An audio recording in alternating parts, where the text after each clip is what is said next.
Don't play with powers you don't understand. Lisa's grandmother scolds her for scratching a symbol into her textbook for good luck. Lisa apologizes for snooping through her things. She just wanted to know more about the old village town and the stories of witches and cannibals that were burned alive or chased out.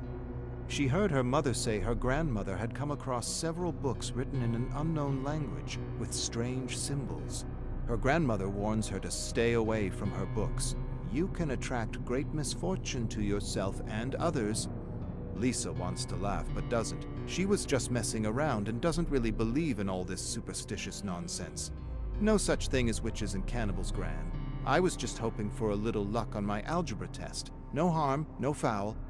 Her grandmother tells her the symbol she sketched was the very one she had used long ago to turn a cannibal into a gnarled, twisted swamp tree covered in putrid black ooze.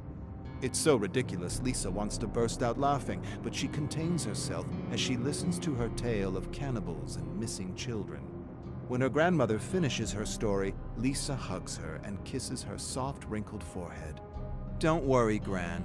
I'm not going to turn into a swamp tree or be kidnapped by a bunch of cannibals. Lisa doesn't know if it's the symbols on her book or some kind of placebo effect, but her math scores are improving. Not as much as they should be, but still. She's passing, and passing is an improvement. Her friend Pam says it's all malarkey. There's no such thing as lucky symbols that can raise your grade. It's all smoke and mirrors, unfounded ancient superstition. Jokingly, Pam says she wants better marks too. She grabs Lisa's textbook and copies the symbol in her school agenda several times. Lisa feels a tug in her gut, and she stares at the symbols with concern. You really shouldn't do that. She yanks her textbook back from Pam. You shouldn't mess with powers you don't understand. Pam laughs. What's the problem, Lisa? If these things can help you pass math, they can help me pass English too. No big deal. Pam begs for another symbol or charm to help her on a test she isn't ready for with a teacher she despises, a teacher she ridicules for being an overweight pill-popping bore. Lisa refuses to entertain the idea and tells her she's not allowed to look at her grandmother's secret book, let alone share its contents with strangers. Pam shrugs and proceeds to scratch a symbol on her arm with a toothpick. She asks if Lisa heard what happened to the woman near the school. Lisa shakes her head. Pam laughs as she draws blood with a toothpick. Dumbass walked into the street while reading and splat. Crushed by a truck. Come!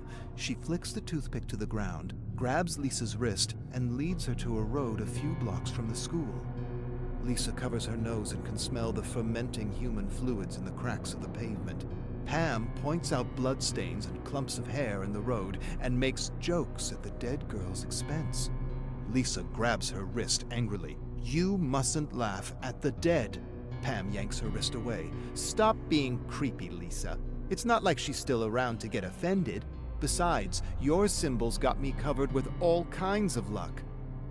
Lisa stares at Pam's arm with concern and hopes the dead girl's spirit didn't take offense. Her grandmother says sometimes spirits linger, especially when they don't want to be dead. Last thing she needs is some dark force following her for the rest of her life.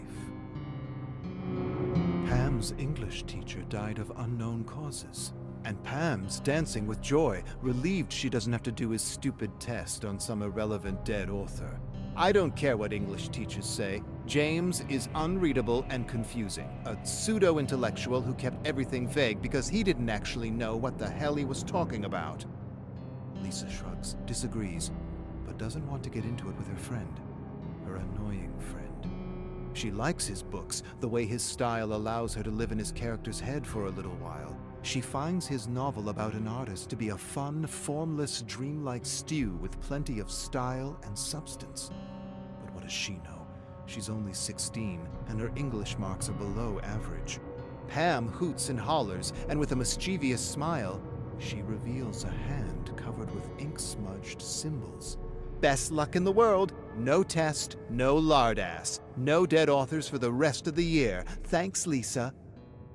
Lisa stares at the symbols on her hand and wants to yell at her for being so careless with things they both don't fully understand. She closes her eyes and hopes her English teacher wants to be dead and that he isn't lurking about. The class is at the funeral out of respect for their beloved English teacher.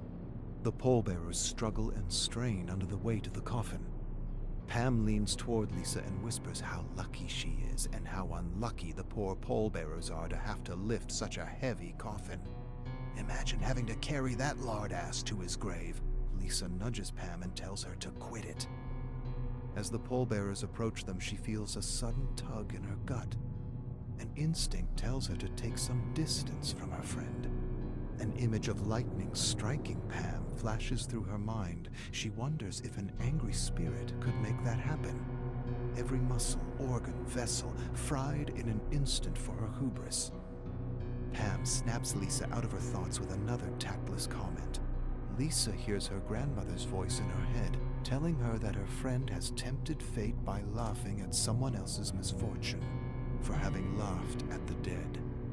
She doesn't really believe in all her grandmother's superstitions, and yet she inches away from her friend, staring at the darkening clouds, waiting for lightning to strike Pam down.